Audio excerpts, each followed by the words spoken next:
আসসালামু আলাইকুম। আমার চ্যানেলে আপনাদের সকলকে স্বাগত।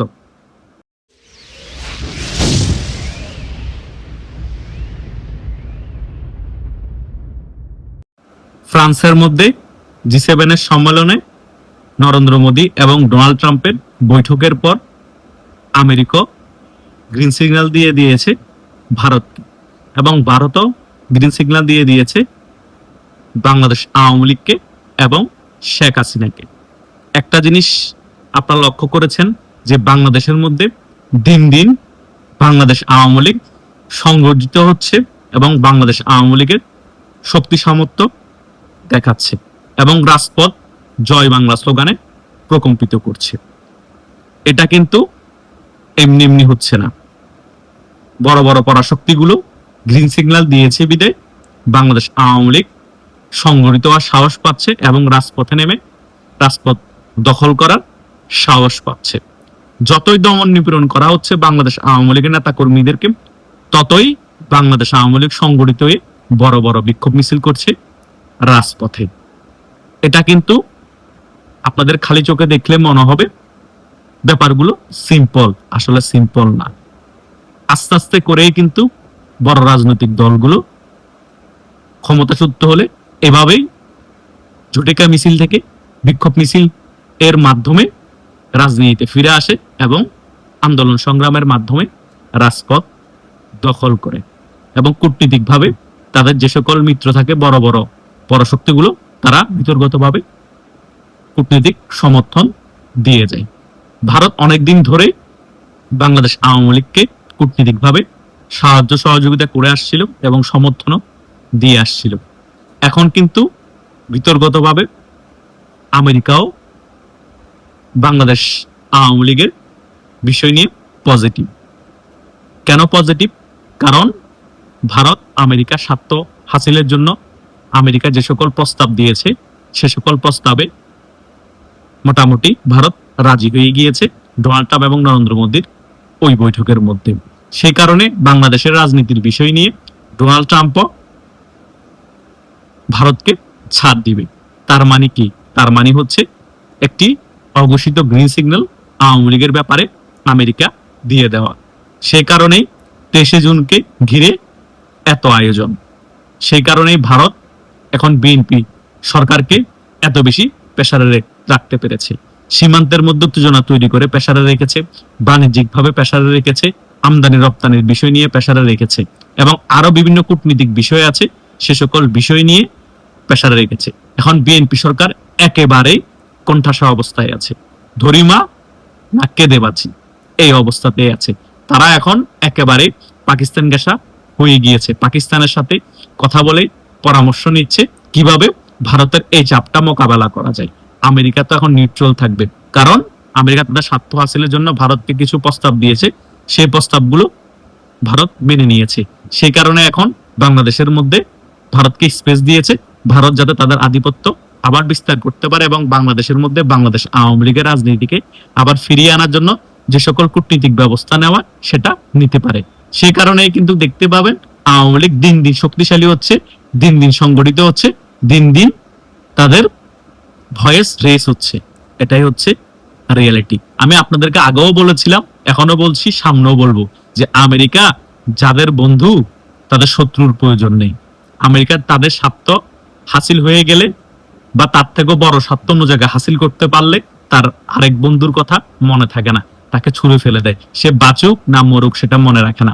এখন ভারতের সাথে অনেক ধরম মহরম সম্পর্ক করছে আমেরিকা, আরো বড় স্বার্থ ভারতের সাথে জড়িত আছে। সো বাংলাদেশের স্বার্থ এখন আমেরিকা সম্পূর্ণরূপে চিন্তা করবে না। বিএনপি রেজিম পরিবর্তন হলে বিএনপি নেতাদের কি হবে, বিএনপি নেতা কর্মীদের কি হবে, এনসিপি টোকাইদের কি হবে, জামাতের কি হবে। আওয়ামী লীগ আবার ক্ষমতায় বসলে তাদেরকে তো একেবারে দাফন করে ফেলবে। আমাদের রাজনৈতিক দল বিএনপি একেবারে মুছে যাবে। বিএনপির এই সকল কথা একেবারেই আমেরিকা চিন্তা করবে না এবং চিন্তা করেও না। সো আগামীতে বিএনপি বলেন, জামাত বলেন, এনসিপি বলেন, এদের যে কপালে শনি আছে সেটা বলাই যায়। ভারতও কিন্তু যারা ভারতকে নিয়ে অতিমাত্রায় গালাগালি করেছে তাদের কিন্তু লিস্ট ভারত করে রেখেছে। সকল লিস্ট অনুযায়ী আওয়ামী লীগকে বাংলাদেশে আবার ক্ষমতায় বসিয়ে একেবারে খেলে দেওয়া হবে কোন ধরনের সাহায্য সহযোগিতা আমেরিকা তাদেরকে করবে না, এবং পাকিস্তানের আইএসআই কে একেবারে বাংলাদেশ থেকে চিরতরে নির্মূল করে দেওয়া হবে। এই প্ল্যানিং এই আগাচ্ছে ভারত। ভারত বাংলাদেশের বিষয় নিয়ে এত বেশি কনসার্ন যে আমেরিকাকে বিভিন্ন গুরুত্বপূর্ণ স্বার্থ হাসিলের জন্য যতটুকু সাহায্য সহযোগিতা করার ভারত সেটা করবে, অলরেডি সিদ্ধান্ত নিয়ে নিয়েছে। ভারত সবসময় তাদের সার্বভৌমত্ব এবং তাদের নিরাপত্তাকে বেশি গুরুত্ব দেয়। বাংলাদেশ থেকে এখন ভারতের বিভিন্ন ধরনের হুমকি আসছে, সেই কারণে ভারত অন্যান্য স্বার্থকে জলাঞ্জলি দিয়ে বাংলাদেশের বিষয়টাকে গুরুত্ব দিয়েছে এবং ডোনাল্ড ট্রাম্পের সাথে বাংলাদেশের বিষয়টাকে বেশি হাইলাইট করেছে এবং বাংলাদেশের বিষয়টা নিয়ে আলোচনা করেছে। কারণ ভারত মনে করছে পাকিস্তান এবং বাংলাদেশের এই সম্পর্কের কারণে পাকিস্তান বাংলাদেশের ভূমি ব্যবহার করে ভারতের যে সীমান্ত অঞ্চলগুলো আছে সেখানে উত্তপ্ত করবে এবং বিভিন্ন ধরনের জঙ্গি হামলা চালাবে এবং কাশ্মীরের মধ্যে বিভিন্ন ধরনের জঙ্গি হামলা চালিয়ে ভারতকে প্রেসারে রাখবে।